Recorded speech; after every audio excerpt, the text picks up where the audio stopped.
Go on YouTube, Broke Boy Tactical here, and I hope that everybody's having a great morning. Sorry, I just got to take a sip of my coffee. Sorry.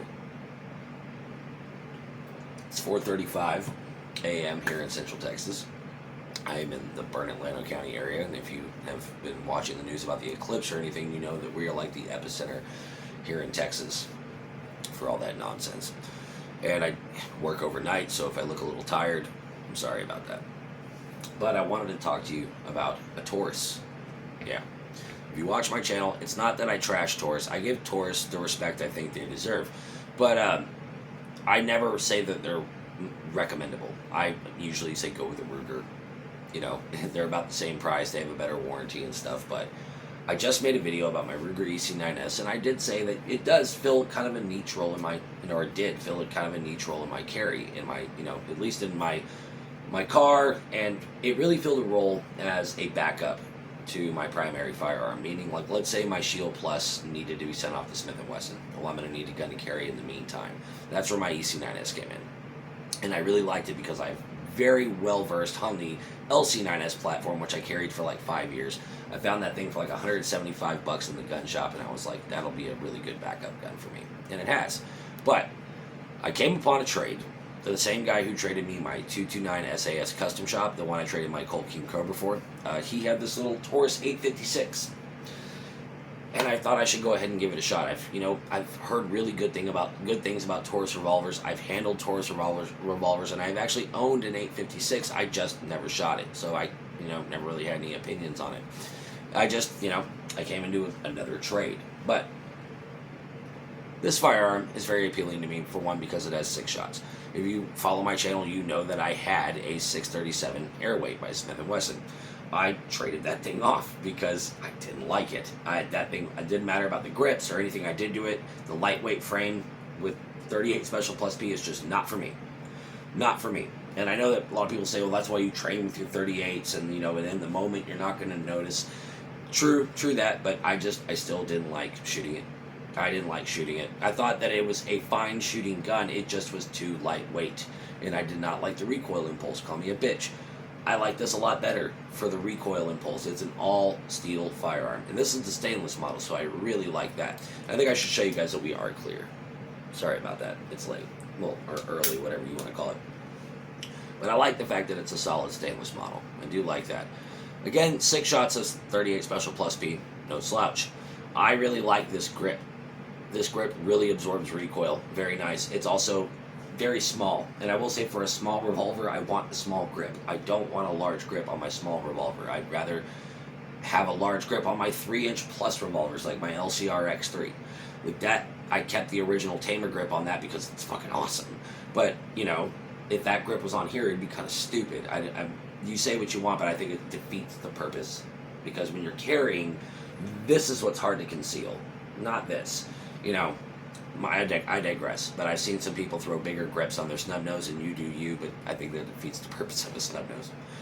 This guy is surprisingly pretty good, and that's why I traded my EC9S for it. I did. I really also wanted to, kind of put my money where my mouth was. I thought that I should take a Taurus out, shoot it, maybe put it in a niche role in my carry, like as I said, as a backup gun, just in case. And I'm well trained with double single action revolvers. And I gotta say, the timing on this gun is surprisingly really good.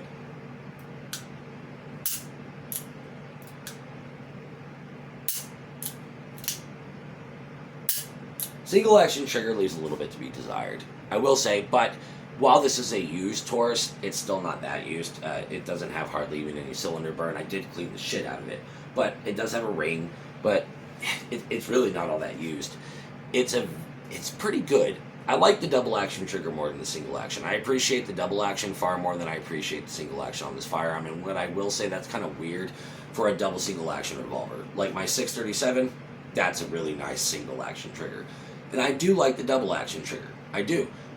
I like the double action trigger on this just as much as my 637, but I kind of appreciate the timing on this revolver a little bit more than I do on my Smith & Wesson. I do. I think the timing on this is pretty damn good for a budget revolver. That's really good for a budget revolver. That's really good. I gotta say, it's an accurate little fucker. It really is. At self-defense distances, yes. And I will say, this full 2-inch barrel makes it a little superior ballistically to the 637. I had a lot of problems finding a round that would expand. Even, hard cast lead, I cast my own. Self-defense loads, like, the only one that I found was 125 grain Federal Punch plus P that would even try to expand out of my Smith & Wesson. That's the only one I could find. But with this little guy here, I get some pretty decent expansion out of Hornady American Gunner standard pressure 125 grain. At least about just as much as I was out of the plus P. If I put standard pressure in my 637 1 7/8 inch barrel, there's no expansion. There's no expansion to be had. I found myself just using hard cast lead when it came to that gun, and 158 grains. I'll show you this stuff right here.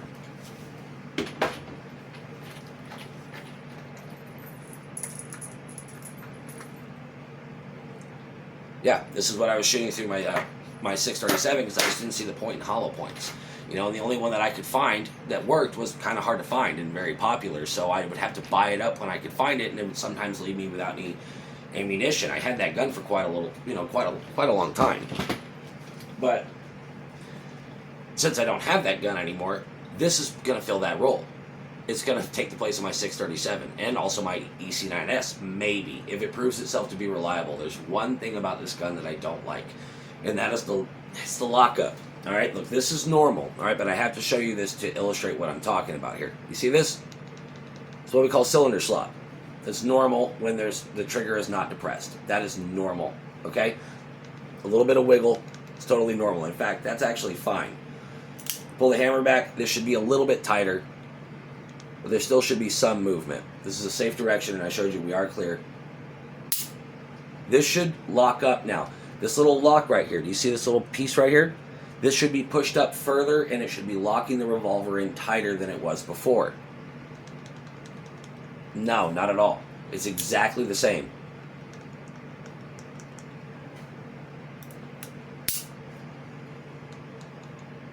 Yeah, the lockup is not very impressive. It's not. The crane fit, I think, could be a little bit better. You see what I mean? It's not damaged, but it's a budget revolver. I will say, the plunge is nice. I do like the fact that it holds 6 shots of plus P. I like this gun. I do. And if it proves itself to be reliable, this should serve the purpose for a backup gun. If my primaries need to be fixed or whatever have you, or if they're being customized or something like that, and I needed a stand-in pistol, is basically what I'm saying. But really where this is going to shine is that this probably is going to live in my glove compartment. And I know a lot of people have a lot of things to say about that. You never leave a gun in your car because then you're just going to be falling into a bad guy's hands tomorrow. Well, that's true. But, that's like saying, you shouldn't get into a car today because, you might run into some drunk guy and he could kill you in a drunk driving car accident. And you could avoid all that by just not leaving today. No, bad things happen, and, I do believe that planted firearms in the right places, locked up securely, can have some benefits, I hate to say it, but who's here is brave enough to admit that they've woken up late for work, left the house in a super huge hurry, and forgot their gun? Sometimes it's nice to have a backup lying around. And I think that this is a perfect gun for that. It's also a great gun for carry. If you were to, if you really like double single action revolvers as your primary for carry, I think this is it's a really nice action. And like I said, the timing is really good on that. It's a really nice revolver for under $500. You can pick this up for like $350, and you can get Viridian laser grips. I'm sure these can come with upgraded front sights because this is pinned in. It's removable. I like that. This is a very nice self-defense gun. For a revolver, this has a lot of self-defense features that are desirable. Good grip, high capacity for what it is. Plus P rated, removable front sight.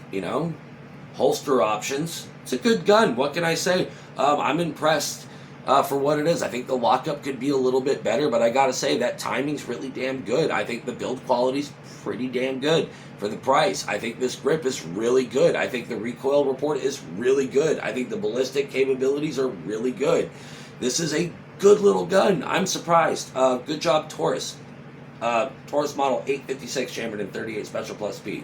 Tell me your thoughts on this revolver. Do you own one? Leave it down in the comments below. See you next time.